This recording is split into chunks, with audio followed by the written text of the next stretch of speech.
Hi friends, welcome back to my channel. ಇವತ್ತು ನಾನು ಕೆಂಪು ಅವಲಕ್ಕಿ, ಇದು ಮಂಗಳೂರು ಬಾಯ್ಲ್ಡ್ ರೈಸಲ್ಲಿ ಮಾಡ್ತಾರೆ ನೋಡಿ. ಯಾವ ಥರ ಇದೆ ಇದು ಪ್ಯಾಕೆಟು. ಟಾಟಾ ಸಂಪನ್‌ರವ್ರದ್ದು ಹೈ ಫೈಬರ್ ರೆಡ್ ರೈಸ್ ಅವಲಕ್ಕಿ ಅಂತ. ನೀವೆಲ್ಲ ಬಿಳಿ ಅವಲಕ್ಕಿ ತಿಂದಿರ್ತೀರ ನಾರ್ಮಲಾಗಿ. ಇದನ್ನೂ ಒಂದ್ಸರಿ ಟ್ರೈ ಮಾಡಿ. ಇದರಲ್ಲಿ ತುಂಬ ಫೈಬರ್ ಇರುತ್ತೆ, ತುಂಬ ಟೇಸ್ಟ್ ಕೂಡ ಚೆನ್ನಾಗಿರುತ್ತೆ ನೋಡಿ. ನಾನು ಇದನ್ನು ಒಂದು ಪಾತ್ರೆಗೆ ಹಾಕ್ಕೊಂಡಿದ್ದೀನಿ ನೋಡಿ. ಮೀಡಿಯಮ್ ಸೈಜ್ ಇದೆ ಇದು ಅವಲಕ್ಕಿ, ತುಂಬ ಚೆನ್ನಾಗಿದೆ. ಕಲರ್ ಸ್ವಲ್ಪ ರೆಡ್ ಬರುತ್ತೆ. ಇದನ್ನು ನಾನಿವಾಗ ಒಂದೆರಡು ಸರಿ ನೀರಲ್ಲಿ ತೊಳ್ಕೊಳ್ಳೋದ. ಇದನ್ನು ಸ್ವಲ್ಪ ತೊಳಿಬೇಕಾದ್ರೆ ಒಂದೆರಡು ಸರಿ ಕ್ಯೂಸ್ ತೊಳೀರಿ ನೋಡಿ. ಈ ರೀತಿ ನೀರೆಲ್ಲ ಕೆಂಪಿಗೆ ಬರುತ್ತೆ. ಇದನ್ನೆಲ್ಲ ನೀಟಾಗಿ ಆಚೆ ಹಾಕ್ಬಿಡಿ. ಒಂದೆರಡು ಸರಿ ತೊಳೀರಿ ಸಾಕು, ಜಾಸ್ತಿ ಬೇಡ. ಮತ್ತು ಇದಕ್ಕೆ ನೆನೆಸೋದೇನು ಬೇಡ, ಹಾಗೆ ಒಂದೆರಡು ಸರಿ ತೊಳೆದಿರ್ತೀವಲ್ಲ ಅದರಲ್ಲೇ ಇದು ಸ್ವಲ್ಪ ನೆನೆಯುತ್ತೆ, ಅಷ್ಟೇ ಸಾಕು. ನೀರೆಲ್ಲ ಹಾಕಿ ನೆನೆಸೋದೇನು ಬೇಡ ನೋಡಿ ಯಾವ ಥರ ಇದೆ. ಈಗ ನಾನಿಲ್ಲಿ ಒಂದು ಪಾತ್ರೆ ತೊಗೊಂಡು ಬಿಸಿಗೆ ಇಟ್ಕೊತಿದ್ದೀನಿ. ಈಗ ಇದು ಕಾದಿದೆ. ಈಗ ನಾನು ಇದಕ್ಕೆ ಸ್ವಲ್ಪ ಕಡಲೆಕಾಯಿ ಎಣ್ಣೆ ತೊಗೊಂಡಿದ್ದೀನಿ. ಕಡಲೆಕಾಯಿ ಎಣ್ಣೆ ಹಾಕ್ಕೊಳ್ಳೋದ. ಒಂದು 4-5 ಸ್ಪೂನ್ ಆಗುವಷ್ಟು ಕಡಲೆಕಾಯಿ ಎಣ್ಣೆ. ಮತ್ತು ನಾನಿಲ್ಲಿ ಖಾರಕ್ಕೆ ಒಣಮೆಣ್ಸಿನ್ಕಾಯಿ ಯೂಸ್ ಮಾಡ್ತಾಯಿದ್ದೀನಿ. ಅದಕ್ಕೆ ಇದನ್ನ ಫಸ್ಟೇ 1-2 ಒಣಮೆಣ್ಸಿನ್ಕಾಯಿನ ಫಸ್ಟೇ ಎಣ್ಣೆಗೆ ಹಾಕ್ಕೋಬೇಕು. ಸ್ವಲ್ಪ ಅದು ಖಾರ ಬಿಡುತ್ತೆ. ಈಗ ಸ್ವಲ್ಪ ಹಿಂಗು, ಈಗ ಮತ್ತು ಇದಕ್ಕೆ ಸ್ವಲ್ಪ ಸಾಸಿವೆ, ಸಣ್ಣ ಸಾಸಿವೆ.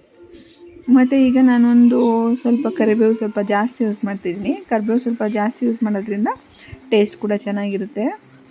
ಇವಾಗ ನಾನು ಒಂದು ಮುಷ್ಟಿಯಷ್ಟು ಸಣ್ಣಗೆ ಹೆಚ್ಚಿದ ಈರುಳ್ಳಿನ ಸೇರಿಸ್ಕೊತಿದ್ದೀನಿ. ನೀವು ಬೇಕು ಅಂದರೆ ಜಾಸ್ತಿನೂ ಹಾಕ್ಕೋಬೋದು. ನಾನಿಲ್ಲಿ ಸ್ವಲ್ಪ ಕಡಿಮೆ ಯೂಸ್ ಮಾಡ್ತಾಯಿದ್ದೀನಿ.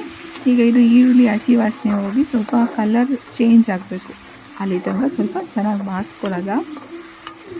ಮಕ್ಕಳಿಗಂತೂ ಈ ರೆಸಿಪಿ ತುಂಬ ಇಷ್ಟ ಆಗುತ್ತೆ. ಫುಡ್ಡು ತುಂಬ ಚೆನ್ನಾಗಿರುತ್ತೆ ಇದು.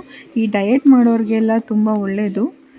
ಬೇಗನೆ ಆಗುತ್ತೆ, ಸ್ವಲ್ಪ ಕಮ್ಮಿ ಇಂಗ್ರೀಡಿಯೆಂಟ್ಸು. ಈಗ ನಾನು ಒಂದೆರಡು ಟೊಮೊಟೊ ಹೆಚ್ಚಿಟ್ಕೊಂಡಿದ್ದೀನಿ. ಅದನ್ನು ನೀಟಾಗಿ ಬೇಯಿಸ್ಕೊಳ್ಳೋದ. ಟೊಮೊಟೊ ಮೆತ್ತೆ ಹಾಕಬೇಕು, ಅದು ಸ್ವಲ್ಪ ಪ್ರೆಸ್ ಮಾಡಿದ್ರೆ ಹಾಗೆ ಸ್ಮ್ಯಾಶ್ ಆಗಬೇಕು, ಅಲ್ಲಿ ತನಕ ನೀಟಾಗಿ ಚೆನ್ನಾಗಿ ಬೇಯಿಸ್ಕೊಳ್ಳೋದ.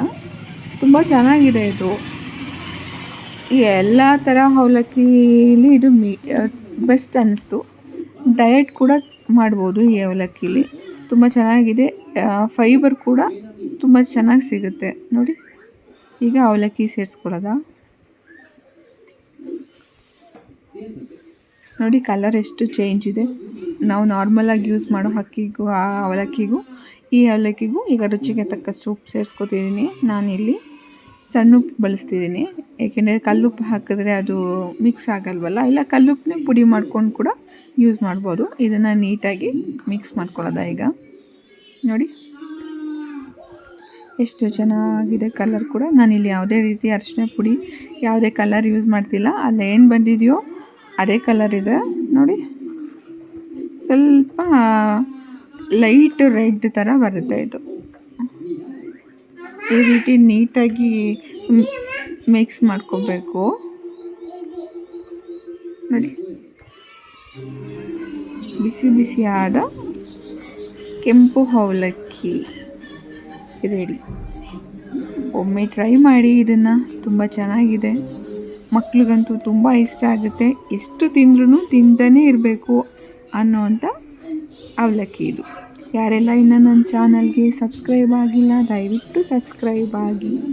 Thank you for the watching. Thank you.